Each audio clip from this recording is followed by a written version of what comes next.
آخر انہوں نے بھی کسی کو جواب دہ ہونا ہے، اس کے علاوہ خدا کو بھی جواب دہ ہونا ہے کہ ان کی ذمہ داری تھی، یہ اس علاقے کے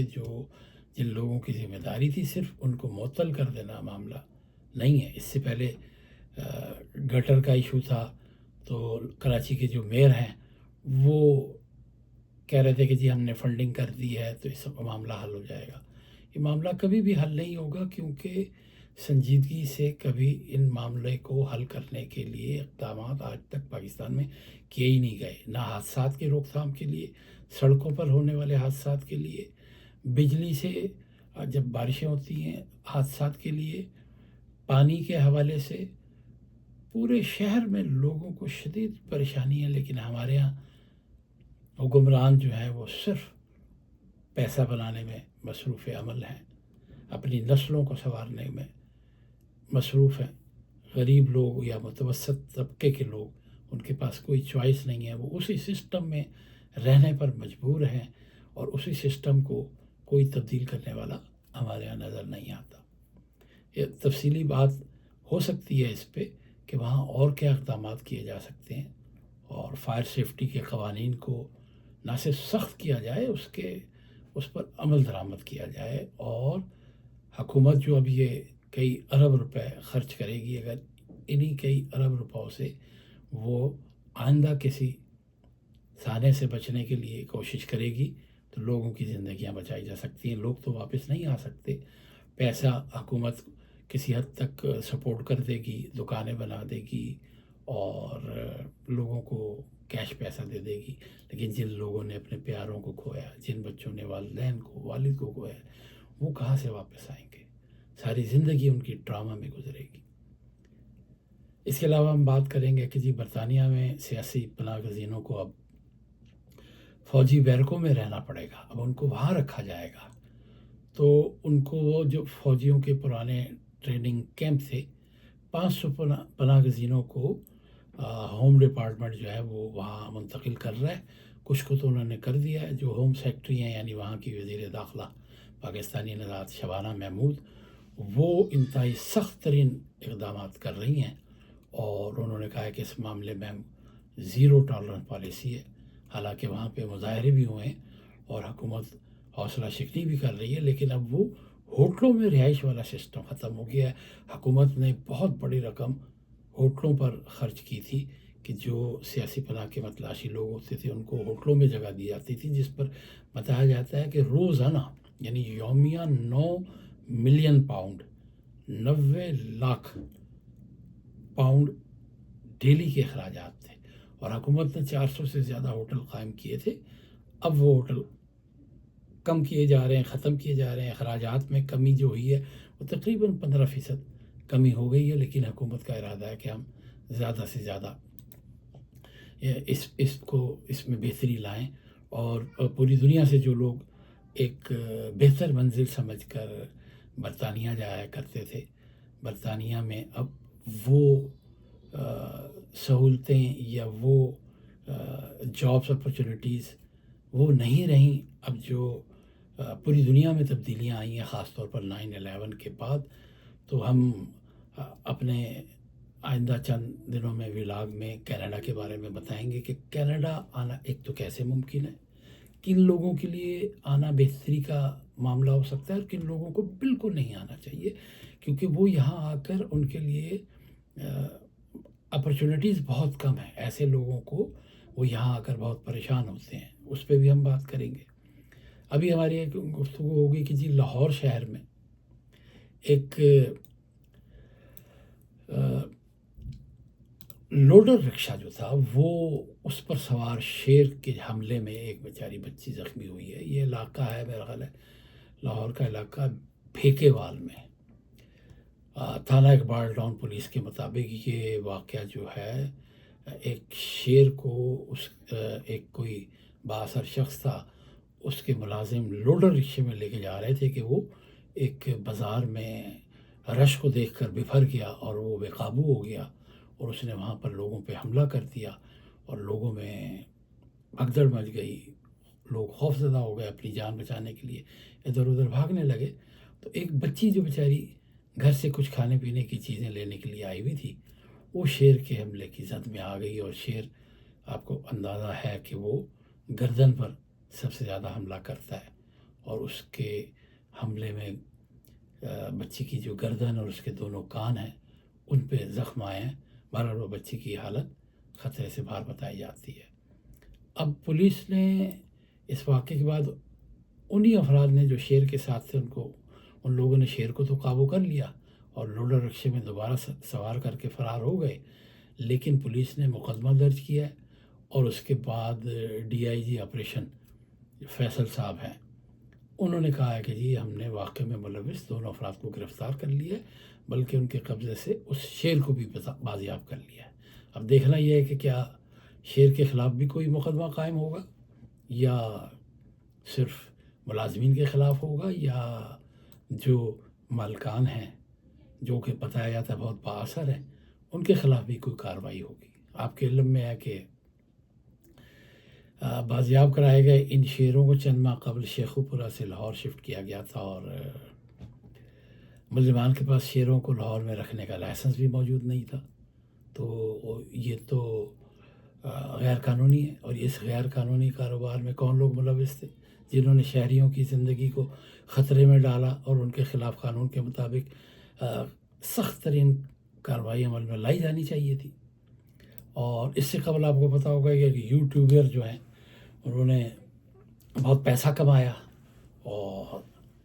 حیرت ہوتی ہے کہ ایسے یوٹیوبر جو ہیں لوگ ان کو دیکھتے ہیں جس کا کچھ بھی حاصل نہیں ہوتا، لیکن چونکہ وہ پیسے کما رہے ہیں۔ رجب بٹ آپ کو پتہ ہوگا، ان کے گھر سے بھی لاہور پولیس نے اور وائلڈ لائف کے عملے نے ایک شیر کا بچہ بازیاب کیا تھا، جس پہ انہوں نے کہا تھا کہ جی یہ مجھے شیر کا بچہ کسی دوست نے ان کی شادی پر تحفے کے طور پر دیا تھا۔ اب مقامی عدالت نے اس مقدمے میں یوٹیوب رجب بٹ کو ہر ماہ شکار کے خلاف ایک ویڈیو بنا کر سوشل میڈیا پر اپلوڈ کرنے کے ساتھ 50,000 جرمانے کی سزا سنائی تھی، جو میں سمجھتا ہوں کہ بہت ہی کم ہے، کیونکہ 50,000 روپے وہ شخص جو کروڑوں روپے جس کی آمدن بتائی جاتی ہے، ایک تو 50,000 کم ہے، دوسرے نمبر پر صرف شکار کے خلاف ویڈیو بنا دینا کافی نہیں ہے، ان سے کچھ اور سوشل ایکٹیویٹیز کرائی جانی چاہیے تھی۔ وہ تو گھر بیٹھ کر 5 منٹ میں اپنی ایک ویڈیو بنا لیں گے اور ویڈیو اپلوڈ کر دیں گے، اور نہ تو عدالت اور نہ متعلقہ ادارے عدالت کو رپورٹ جمع کرائیں گے کہ اس شخص نے ہر مہینے واقعتاً جمع کرائی ہے یہ رپورٹ، کیا واقعی اس نے ویڈیو بنائی ہے، اور کیا پاکستان میں ایسی کوئی پرانی روایات رہی ہیں کہ جس میں لوگوں کو سوشل ویلفیئر کام کرنے کی بھی سزا دی جاتی ہے کہ آپ نے آج سے یہ کام کرنا ہے، لیکن یہ بہت ہلکی سزا قرار دی جاتی ہے۔ تو رجب بٹ کو تو بہت کم سزا دی گئی، لیکن یہ جن لوگوں کے شیر برآمد ہوا ہے، جن لوگوں کے گھر سے یا ان کی چھت سے، تو حکومت کو چاہیے کہ وائلڈ لائف کے محکمے کو فعال کرے، اور جن لوگوں نے شہر کے بیچ میں خاص طور پر ایسے خونخوار جانور پالے ہوئے ہیں، ایک تو ان کے لائسنس چیک کرنے چاہیے، اور اول تو شہر کے اندر تو لائسنس دینے کا کوئی لاجک ہی نہیں بنتا۔ یہ تو اگر دور مضافات میں کسی گاؤں میں کہیں وہ بھی بہت حفاظتی اقدامات ہوں تب ہے، ورنہ یہ خطرے سے خالی نہیں ہے۔ تو ہماری حکومت سے بھی درخواست ہوگی کہ اس معاملے پر سنجیدہ اقدامات کیے جائیں، اور اس کے علاوہ بھی ہم بہت سارے ٹاپک ہیں، بات کریں گے۔ آخری بس بات کرتے ہیں کہ آپ یہ دیکھیں کہ 2500 روپے کی خاطر ایک شخص نے، جس نے کسی کا ادھار دینا تھا، یعنی دینے والے نے بجائے کسی کا احسان تسلیم کرنے کے اس شخص کو جان سے مار دیا۔ کتنے افسوس کی بات ہے کہ ہمارا یہ نظام اور ہمارے یہاں کے حالات اور ہمارے لوگ جو ہیں وہ اس چیز کو سمجھتے نہیں کہ ایک شخص نے مجھے ادھار رقم دی، میری مشکل میں میرا ساتھ دیا، اس کا احسان تسلیم کرنے کے بجائے اس کو گولی سے مار دیا، اور وہ شخص جان سے گیا، اس کی فیملی پہ کیا گزری، اس کی فیملی نے کس طرح سروائیو کیا، اور اس کے جو عزیز یا جو بھی لوگ تھے مدعی تھے انہوں نے جو کیس درج کرایا اس میں کتنے سال لگے اور کیا کیا انہوں نے مشکلات کاٹی، اور اس شخص کو آج سپریم کورٹ نے بری کر دیا ہے 15 سال، یعنی ایک ٹرائل کورٹ نے اور ہائی کورٹ نے تو اس کی سزا برقرار رکھی، لیکن سپریم کورٹ نے اپنے فیصلے میں لکھا ہے کہ جی مدعی جو تھا مقدمے کا، اس نے جو فائر کیا گیا تھا اس میں کسی شریک ملزم کا کوئی کردار نہیں ہے، اور مقدمے کے تفتیشی افسر نے اپنی تفتیش میں کہا کہ جی مقتول کی جو موت ہے وہ اس شخص کی فائر کی طرف سے، اس کی طرف سے جو فائر کیا گیا تھا اس کی وجہ سے نہیں، بلکہ مقدمے میں شریک ملزم موت کی وجہ بنا۔ میں یہ حیران ہو رہا ہوں کہ سپریم کورٹ نے اس فیصلے میں تفتیشی افسر کے جو اس نے لکھ کر دیا اس کو اہمیت نہیں دی، اور انہوں نے اپیل کی سماعت کے دوران یہ بھی بات جو ہے مشاہدے میں آئی کہ مدعی جو ہے اس نے جائے وقوع پر اپنی موجودگی کے بارے میں کوئی ٹھوس وجہ نہیں بتائی۔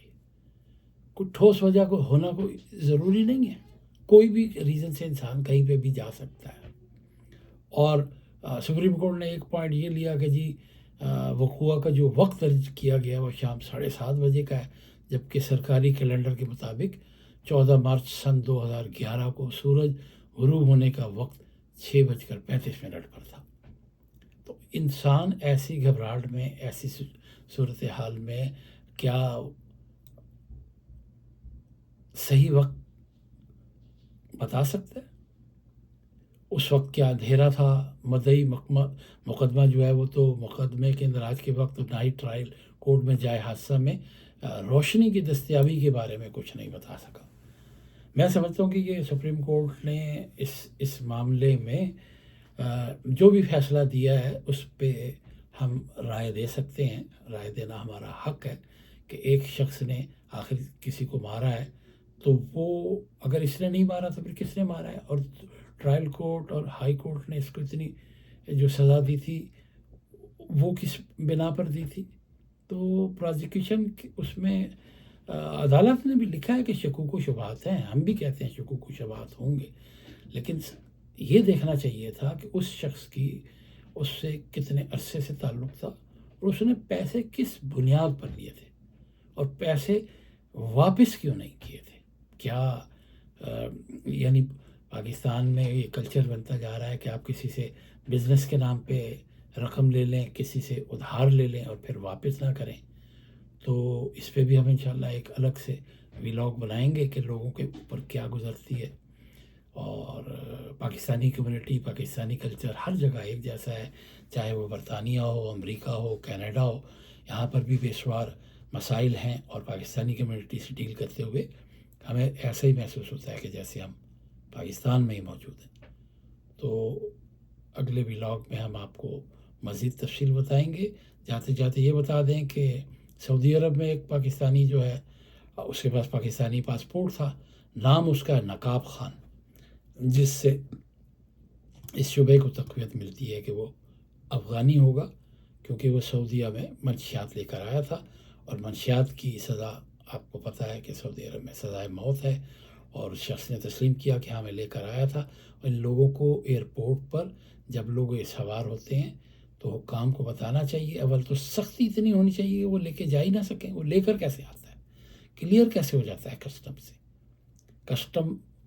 کلیئرنس دینے والے لوگوں کا بھی احتساب ہونا چاہیے کہ وہ شخص کس طرح جل دے کر وہ سعودی عرب پہنچ گیا، اور سعودی عرب والے کیسے پکڑ لیتے ہیں جب آپ نہیں پکڑتے، اور وہاں جب وہ پکڑ لیتے ہیں کسی شخص کو منشیات کے شعبے میں، تو وہ تو وہاں پر عدالت چند دن میں فیصلہ دے دیتی ہے، اور اب اس شخص کی گردن جو ہے سر تن سے جدا کر دیا جائے گا۔ انتہائی افسوس کی بات ہے پاکستانی لوگوں کے لیے، پاکستان کے لیے۔ اس طرح کے واقعات کی روک تھام کے لیے حکومت کو سنجیدہ اور سخت ترین اقدامات کرنے چاہیے۔ اپنا خیال رکھیں، آپ سے پھر گفتگو ہوگی، تو سید کو اجازت دیں۔ اللہ حافظ۔